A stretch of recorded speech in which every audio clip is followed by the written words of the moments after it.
front tire was inside, back right tire was inside, and back left tire was popped. We didn't know it was popped. We just assumed it was okay because it was so deep in the sand we couldn't tell.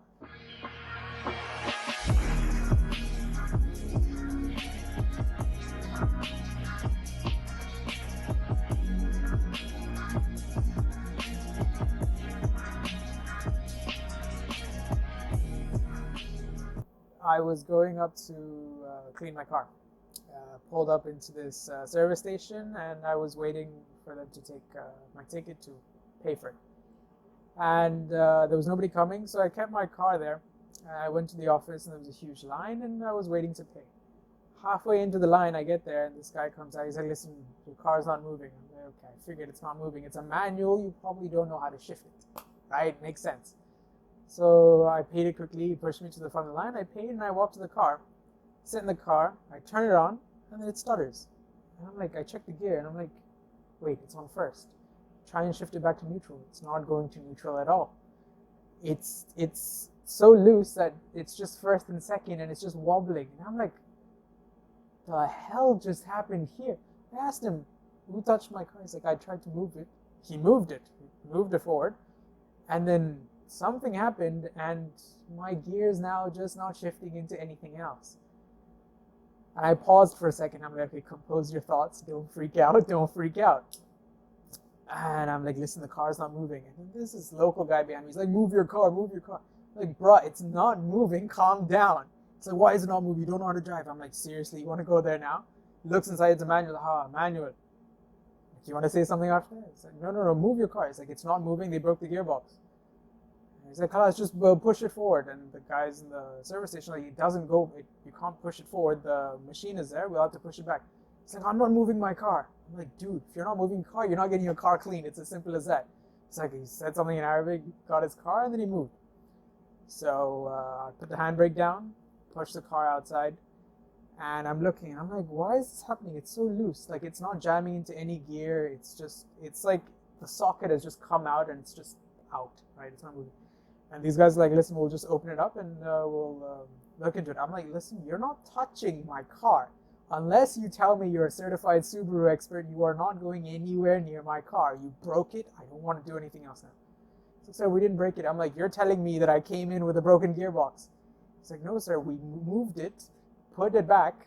That's what he said. He put it back to neutral, and he left it like that. And then magically it died. Like, I don't believe a word you're telling me. So I call up a bunch of the Subi guys, Vishesh, I call up Ibrahim, I call these guys up, and they're like, listen, don't tell them not to touch the car. Simple as that. Get a recovery, take it straight to Sam Performance. The reason Sam Performance is because the gearbox had a short shifter, which avoids warranty, which means if I take it to Subi, issues and all that. So I take it straight to Sam the next day, because this was around 7:30, 8 p.m. in the evening. So I leave the car there, come back in the morning, put it on recovery, take it straight to Sam. In between, I had a talk with the owner. He said, listen, we don't know how this happened. He opened up the CCTV cameras and he showed me. He moved it forward. After that, I don't know what the guy did, but when I got in the car, magically it broke. I'm like, I'm not at fault here. You guys are at fault. It's like, come on, it's fine. We accept. We'll fix whatever needs to be broken. Take it to these guys. They said you might have to change your gearbox. It's a little pin issue that's come loose. It's bent. You need to fix it. I'm like, okay, it's a pin. It's about this big. It's a metal pin that holds the gears together. Like, fine. I go down to Al-Khoury, which is close by to the garage. I ask them, listen, I know it's ridiculous, but I need this little tiny pin from the gearbox. They check their systems. 20 minutes later, they're like, listen, we can't sell you that pin. It comes with the whole gearbox assembly. You're telling me I have to buy a new gearbox for this tiny little pin. They're like, yeah. I mean, how much is it? $850. $850 for a piece of metal that looks like a paper clip. Took it to the guys that installed the short shifter. They're like, listen, we can fix this issue right now, free of cost. Maybe it's something we did, maybe it's something you did, we're not sure. They open up the gearbox. A couple hours later, they're like, yeah, it's fixed. I'm like, what was the issue? We just bent the pin back. I'm like, I nearly spent $800 doing this. And the owner of the car wash, he was super nice. He was super chill about it. He wasn't those stingy guys like, we didn't do this, we didn't do that. He got the recovery for me, paid for the recovery. He's like, come back whenever, we'll give you a wash, we'll give you a wax, we'll polish your car, whatever. We're sorry for the inconvenience, as simple as that. That was the first and only issue I've had so far where I've had to call a recovery for the car. Nothing crazy. I didn't have this car. I had the CRV back then. And we would do some late night drives to like Kudra and stuff. So we were going to Kudra one day. It was me and my CRV, a friend of mine in his Pajero, another friend of mine in his Mirage. So we're cruising. Nothing crazy on the way. We get into the desert and we're like, okay, you know what, let's just take a couple of laps. We heard that there were deers or something running around. I was like, okay, wildlife, let's go check it out. It wasn't really desert, it was more of a rocky road. So the guy in the Mirage is like, you know what, I can also come. No issues. Mirage. This is how big the Mirage is. Literally, okay. I was the only smart one there. I knew we were going in the sand, so I deflated a bit. It wasn't my first time going in the sand. I told the guy in the Pajero, listen, deflated. We can fill it back when we get to the petrol pump, no issues. Otherwise, we might have issues. It's like, no, it's a Pajero. I have the stick, it goes up and down, 2-wheel, 4-wheel. So we get a little bit into the sandy areas, sit there, chill, and we're like, okay, there's nothing here, let's just go for a drive and come back. So we get in my car, we get in all our respective cars. There's a couple of people, there's 1, 2, 3, 4, 5, 6, 7 people. And we get to a point where my friend calls me up, he's like, listen, stop. I'm like, why, what happened? He's like, stop the car. Stop the car, I look around, it's darkness. I can only see in front and I can see the Pajero behind. I'm like, what happened? He's like, I'm stuck. I'm like, but I can see you. No, I'm in the Mirage, I'm stuck. Wait, what? I got out and I put my foot down and my foot just went all the way into the sand. I get out of the car.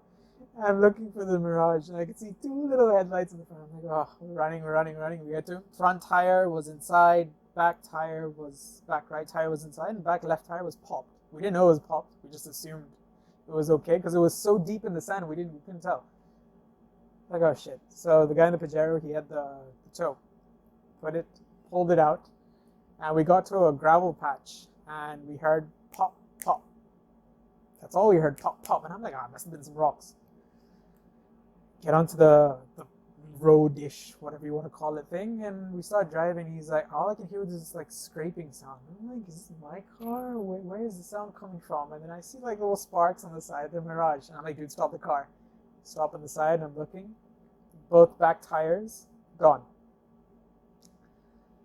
I'm like, great. Now what do? We can't tow this back because we'll kill the tires. We're quite far away from the petrol pump. There's no way we can help you. He doesn't have a flat. No, he has a flat. He has a spare tire, but no jack, no nothing, just the tire. I'm like, you want me to lift the car and do this for you? What do you want me to do? It's like, no, it's fine. We put it in neutral and we just push the car as far as we can with this scraping sound, and it was just it was so like, how can you do this to your car? If it was me, I would just left it there, gone, picked it up the next morning. He was like, no, I need to get it somewhere where I can pick it up. There was a car park coming up. We left in the car park, and I dropped him home. Went home. He told his dad, he's like, you went off-roading in the Mirage? No. I followed my friend in. I'm like, you couldn't see the sand in front of you. He's like, I don't know what to say here. And next morning he comes. We have to pick up the car. Mirage. We've done a lot of stuff. So this is my best friend's car at the time, and it was back in uni. Bright green Mirage. Okay, the amount of crap that we've pulled on that car. So it's not a car that you would initially see like tailgating someone or sweeping through traffic. Nothing.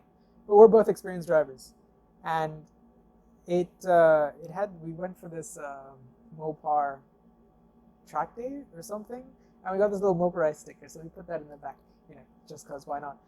And we were going around, and when we get bored or something, we need to get home. He lived in Sharjah, I lived in Dubai. We would need to weave through traffic. That was the car to do it in. It was so small. It gave you the right power at the right time. Granted, it wasn't fast.